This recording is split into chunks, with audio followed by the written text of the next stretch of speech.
न सिर्फ नैसर्गिक सुंदरता बल्कि अपनी आदिम संस्कृति के लिए बस्तर विख्यात है। बस्तर के सुदूर अंचल में जब आप ट्रैवल करेंगे तो आपको आदिवासियों के कई ऐसे घर मिलेंगे जो यहाँ की आदिम संस्कृति से आपको परिचय कराते हैं, रूबरू कराते हैं। नमस्कार, मैं रंजन दास और आप मेरे यूट्यूब चैनल ग्राउंड रिपोर्ट पर एक छोटी सी रिपोर्ट देख रहे हैं। दरअसल आज मैं एक वाटरफॉल की रिपोर्टिंग पर निकला हुआ हूँ और बीजापुर जिले के एक सुदूर इलाके में ये जलप्रपात हाल में चर्चा में आया है और उसकी खूबसूरती को मैं भी निहारना चाहता हूँ और मैं चाहता हूँ कि तस्वीरों के जरिए आप भी उसे निहारें। लेकिन उससे पहले पड़ाव में मुझे एक घर नजर आया और ये आदिवासियों का ही मकान है और यहाँ अलग अलग जनजातीय बस्तर में आप जानते हैं जिस तरह से गोंड है, हलवा है, भतरा है। तो यहाँ जो जनजाति वास करती है, अलग अलग जो इलाके हैं वहाँ अलग अलग जनजाति वास करती है।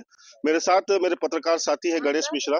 गणेश इसी इलाके से बिलोंग करते हैं और गणेश की गोंडी पर अच्छी पकड़ है और अभी वो बात भी कर रहे हैं इनसे। गणेश भाई, आप इनसे चर्चा कर रहे हो कि किस बोली में कर रहे हो? गोंडी। गोंडी। तो गोंडी में क्या फर्क है? यहाँ की गोंडी अबूझमार की सब जगह अलग अलग है। देखिए गोंडी अगर देश की बात करें तो देश के 8 राज्यों में गोंडी बोली जाती है। और जैसे आप बीजापुर की बात करें तो बीजापुर देखिए महाराष्ट्र से भी लगा हुआ है, आपका तेलंगाना से लगा हुआ है, इधर आंध्र से लगा, उड़ीसा से लगा हुआ है। बीजापुर नहीं, बाकी जो बात।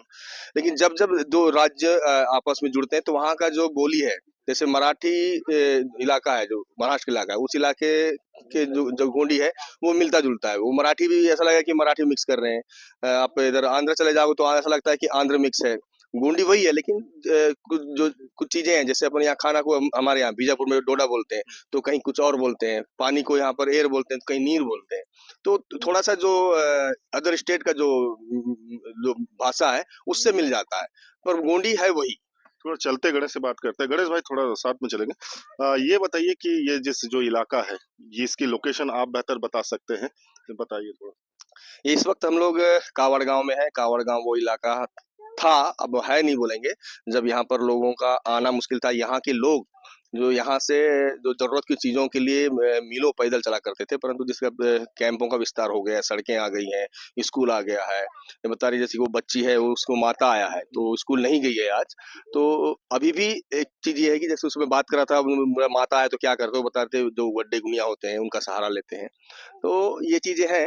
ये इलाका काफी, देखिए बैलाडीला का जो पहाड़ी है, लो एस खदान का जो इलाका है उसके नीचे बसा हुआ है। तो यहाँ पर उसका असर काफी देखने को मिलता है। जब भी इस इलाके में, जैसे वहां पर बुधवार को 2-2:30 बजे ब्लास्ट होता है, तो उसकी आवाजें आज भी यहाँ तक सुनाई देती है। तो उसका असर है। बैलाडीला के नीचे का इलाका है। अब डेवलपमेंट होगा जिस तरीके से जो स्थितियां भी बदल रही हैं तो उसके हिसाब से, परंतु अभी भी जो लोग हैं यहाँ कुछ कुछ चीजों के लिए अब भी महरूम है इन लोग।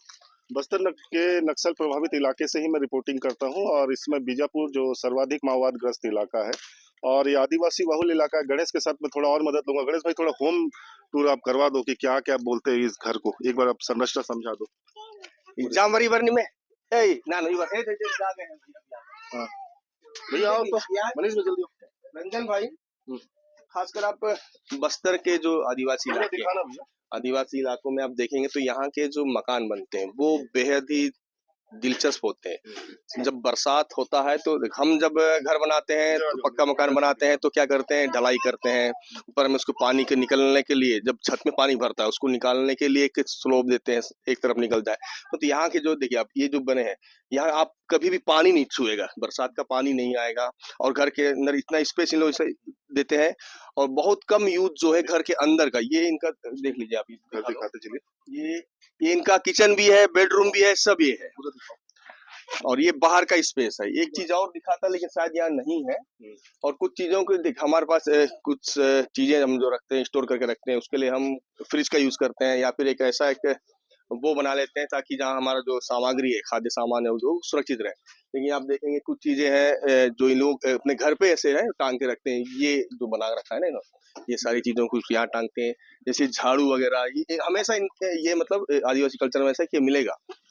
और बहुत सारी चीजें, एक चीज और है लेकिन अब यहाँ दिख नहीं रहा है, वो बहुत अच्छी चीज है, आपको मैं बताऊंगा कहीं, अगर आगे किसी मकान में मिलेगा तो आपको दिखाऊंगा जरूर उस चीज को। देखिए, वक्त हमारे पास कम है क्योंकि आगे की रिपोर्टिंग करना, मौसम बिगड़ना, लेकिन गणेश ने जितना बताया और मुझे जो समझ में आया, एक बार इनकी संरचना को समझिए कि आदिवासी इको फ्रेंडली क्यों है? क्योंकि वो पहले तो बात बताऊं कि आदिवासी प्रकृति के पूजक है और आदिवासी जो होते हैं वो जंगल में वास करते हैं और जंगल से ही उनका गहरा नाता होता है। देखिए लकड़ियों जो बल्लियों के सहारे ये घर की जो छत है उसे तैयार किया गया है। एक इधर दिखाएंगे, ये जो इनके जो सामान रखने के लिए जो बनाते हैं झाड़ू वगैरह निकले, तो ये देखिए बांस से ये स्ट्रक्चर ये ऊपर बनाया गया जो हैंग है। और इधर दिखाएंगे भैया, मनीष भैया है मेरे साथ, रिकॉर्ड कर रहे हैं। और ये खपरे की छत है, ठीक है। और इसी तरह ये पूरा आंगन है। लेकिन एक दिलचस्प बात की, अक्सर आदिवासी इलाकों में जब आप घूमेंगे तो आपको ऐसी बाड़ियां नहीं मिलेगी।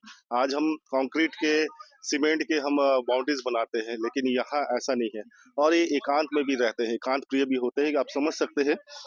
देखिए इनकी थोड़ी बहुत फसल है और मवेशी रखने के लिए, थोड़ा मनीष भी सामने आएंगे, इनके मवेशी रखने के लिए देखिए ये छोटा सा घर बना हुआ है। वहाँ एक बल्लियों को थोड़ी सी ऊंचाई पर रखा गया है सेट करके, ताकि मवेशी ऊपर रहे गिल। और इस तरह से आसपास के इलाकों में वो खेती करते हैं और ऐसे ही अपना जीवन गुजर बसर करते हैं। छोटी सी रिपोर्ट थी एक आदिवासियों के जीवन से आपको परिचय कराना था। रिपोर्ट कैसे लगी आप कमेंट जरूर करें। नया चैनल है मेरा और हो सके तो लाइक एंड सब्सक्राइब जरूर करें। धन्यवाद।